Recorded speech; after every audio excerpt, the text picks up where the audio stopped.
Boa noite. Hoje eu quero falar a respeito de um tema muito recorrente na Justiça do Trabalho. Muitos clientes nos procuram relatando que prestaram serviço para uma determinada empresa através de pessoa jurídica. Então, vamos imaginar que uma indústria contratou um vendedor e exigiu que esse vendedor abrisse uma pessoa jurídica e com ela, indústria, firmasse um contrato de representação comercial. Mas na verdade esse vendedor, esse, entre aspas, representante comercial, prestava serviços exclusivamente para essa indústria. Esse representante tinha uma sala dentro da indústria, uma sala onde ele fazia contatos com clientes, onde ele recebia clientes, e cumprindo horários de trabalho. E ele me pergunta: Marcelo, qual a validade desse contrato que eu firmei com essa indústria? Então eu tenho que explicar o seguinte: o contrato de trabalho, ele é o que nós chamamos no direito do trabalho de contrato realidade. O contrato de trabalho ele não precisa necessariamente ser escrito. Todo aquele que presta serviços de forma pessoal, habitual e subordinada, mediante uma contraprestação pecuniária, ou seja, recebendo através de alguma paga em dinheiro, todo aquele que trabalha nessas condições é empregado, não importa se houve a formalização de um contrato estabelecendo de forma diferente. No caso específico desse suposto representante comercial, se ele trabalhava dessa forma pessoal, habitual, subordinada e onerosa, ele era empregado. O que é um trabalho pessoal? É aquele que só você pode executar. Então, se a empresa contratou esse representante,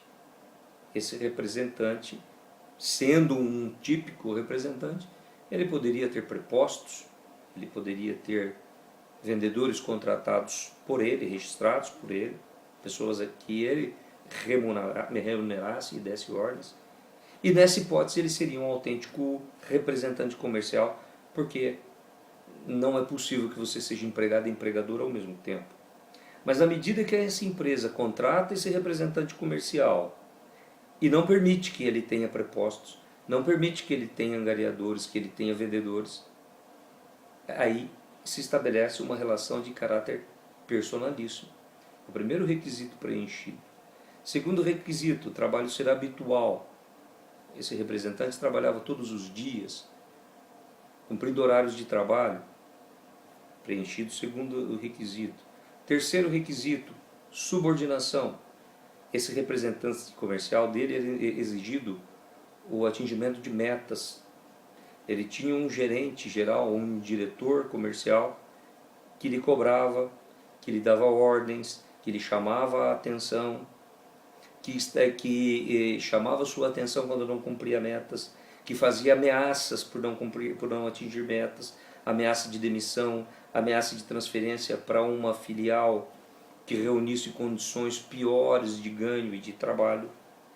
Isso caracteriza subordinação. E nessa hipótese, esse representante comercial não seria representante comercial, ele seria empregado. E aí você pode me perguntar: Marcelo, mas ele assinou o contrato livremente, ele não foi coagido, ele abriu a pessoa jurídica porque ele quis. Não houve aí se houve uma fraude, ele não participou dessa fraude? Aí nós temos várias situações.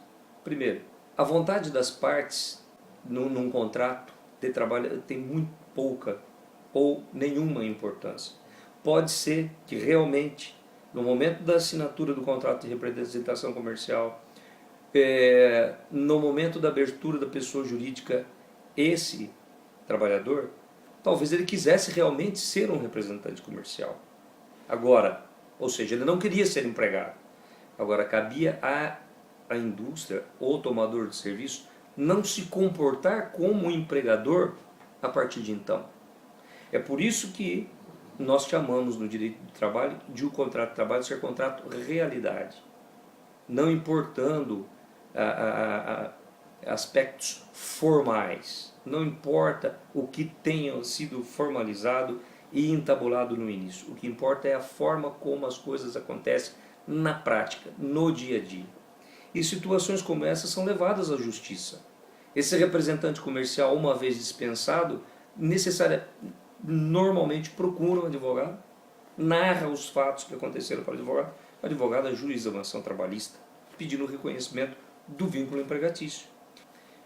Um outro aspecto bastante importante na definição de um vínculo empregatício diz respeito à assunção dos riscos do negócio. Esse representante comercial que nós estamos falando, ele não tem um escritório, ele não tem os custos com o carro dele. O carro é fornecido pela empresa e ele trabalha dentro da empresa. A empresa disponibiliza a ele a mesa, a cadeira, o computador, o sistema, o ar-condicionado, o cafezinho, o material de expediente, a secretária, o office boy. A empresa disponibiliza tudo.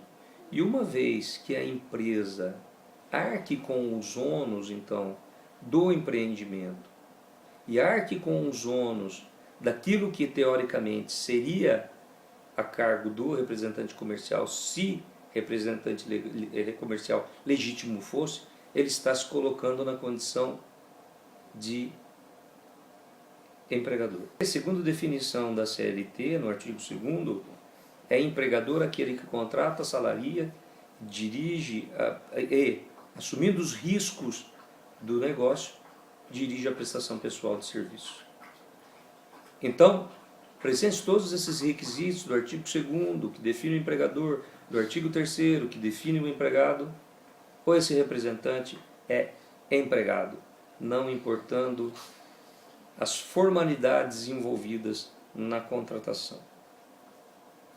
É o que eu tinha para falar a respeito desse assunto. Uma boa noite.